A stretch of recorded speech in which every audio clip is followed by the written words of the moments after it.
কাঁঠালের বিচির এমন সুস্বাদু ভর্তা একবার খেলে মুখে লেগে থাকবে। আসসালামু আলাইকুম ভিউয়ার্স, আপনারা সবাই কেমন আছেন? আশা করি মহান রব্বুল আলামিনের রহমতে আপনারা সবাই খুব ভালো আছেন। আমি দারুণ একটা ভিডিও আপনাদের সাথে শেয়ার করতে যাচ্ছি।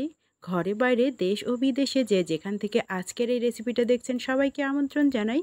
আজকে আমি সুস্বাদু কাঁঠালের বিচির লোভনীয় একটা ভর্তা তৈরি করছি। এজন্য সর্বপ্রথমে আমি হাফ প্লেট নিয়ে নিয়েছি শুকনা কাঁঠালের বিচি। এই বিচিগুলোকে ভেজে নিব। এজন্য চুলাতে একটা লোহার তাওয়া গরম দিয়ে দিয়েছি। লোহার তাওয়াটা আগে গরম করে নিলাম, তাতে এখন বিচিগুলো দিয়ে এভাবে একটু পাতলা পাতলা করে ছড়িয়ে দিয়ে দিচ্ছি। তারপর একটা ঢাকনা দিয়ে ঢেকে আমি 5 মিনিট জাল করে নিব। জালটা একদম মিডিয়াম টু লো হিটে থাকবে। তারপর 5 মিনিট পর এই ঢাকনাটা তুলে আমি একটু উল্টে পাল্টে দেব। এভাবেই মিডিয়াম টু লো হিটে রেখে কাঁঠালের বিচিগুলোকে ভেজে নিতে হবে। কাঁঠালের বিচি এভাবে কাঠখোলায় ভেজে ভর্তা করলে কিন্তু দারুণ লোভনীয় হয়। দারুণ একটা ঘ্রাণ ছড়ায় এই ভর্তায়। ঠিক একইভাবে উল্টে পাল্টে দিয়ে আমি আবার ঢাকনা দিয়ে ঢেকে দিচ্ছি। এরকম করে আমি 10 থেকে 15 মিনিট মিডিয়াম টু লো হিটে ভেজে নিয়েছি। এতেই কিন্তু আমার বিচিগুলো ভাজা হয়ে গিয়েছে।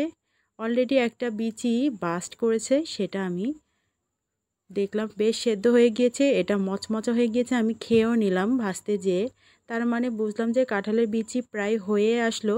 আমি উল্টে পাল্টে সাইডেরগুলা মাঝে আর মাঝেরগুলা সাইডে এভাবে দিয়ে ভেজে নিচ্ছি, যাতে সবগুলা বিচি খুব ভালোভাবে ভাজা হয়ে যায় আর সুন্দরভাবে বিচিগুলার ভেতরে সেদ্ধ হয়ে যায়। ঠিক একইভাবে আমি 15 মিনিট ধরে ভেজে নিচ্ছি। সবটা পাশই ভাজা হয়ে গিয়েছে।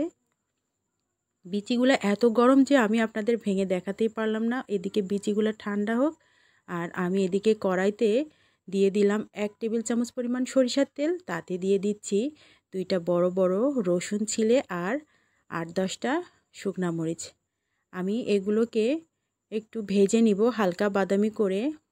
রসুনগুলোর কালার হালকা বাদামি হয়ে আসলে হয়ে যাবে, আর মরিচগুলোকে একটু লাল লাল কালচে করে ভেজে নিতে হবে। আপনারা চাইলে এগুলো কিন্তু কাঠখোলায়ও ভেজে নিতে পারতেন, তবে একটু হালকা তেল দিয়ে ভাজলে ভাজাটা সুন্দর হয়। এজন্য আমি একটু তেল দিয়ে এরকম হালকা করে ভেজে নিলাম, আর মরিচটা একটু কড়া করে ভেজে নিচ্ছি। এভাবে রসুন দিয়ে এই কাঁঠালের বিচি ভর্তা করলে দারুণ লোভনীয় হয় খেতে।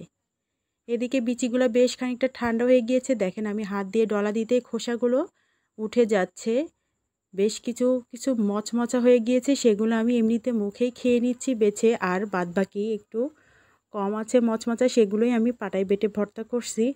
এভাবে ভর্তা করতে গেলে কিন্তু একটু ঠান্ডা করে নিলে হাত দিয়ে ডলা দিলেই সব খোসাগুলো ছাড়িয়ে নেওয়া যায়। সব খোসাগুলো ছাড়িয়ে নিলাম, আর এদিকে এই রসুন আর শুকনো মরিচটা পাটায় দিয়ে দিলাম। তাতে স্বাদ মতো একটু লবণ দিয়ে প্রথমে এই মশলাটাকে বেটে নিচ্ছি। এই মশলাটা বাটা হয়ে গেলে এবার কাঁঠালের বিচিগুলো দিয়ে দিচ্ছি। কাঁঠালের বিচিও বেটে নিয়ে আমি এই মশলার সাথেই মিশিয়ে নেব। লোভনীয় এই ভর্তা আপুরা ভাইয়ারা একবার খেয়ে দেখো গরম গরম ভাতের সাথে। সবারই কিন্তু খাবার চাহিদা আরেকটু বেড়েই যাবে। আরেকটু ভাত নিতে হবে প্লেটে, এমন সুস্বাদু এই ভর্তা। আর একদমই সিম্পল, খুবই অল্প উপকরণে এই সুস্বাদু ভর্তাটা করা যায়। আমি সব উপকরণ একসাথে বেটে মিশিয়ে নিলাম, আর দিয়ে দিচ্ছি সামান্য একটু সরিষার তেল।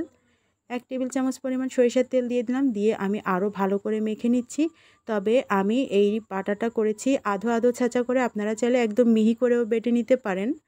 আমার ভর্তাটা রেডি হয়ে গিয়েছে। দেখেন কি লোভনীয় লাগছে, লোভনীয় দারুণ এই ভর্তা রেসিপিটা। আজকের রেসিপিটা যদি ভালো লাগে সবার কাছে একটা লাইক আশা করি। ভালো থেকো, সুস্থ থেকো সবাই। আল্লাহ হাফেজ।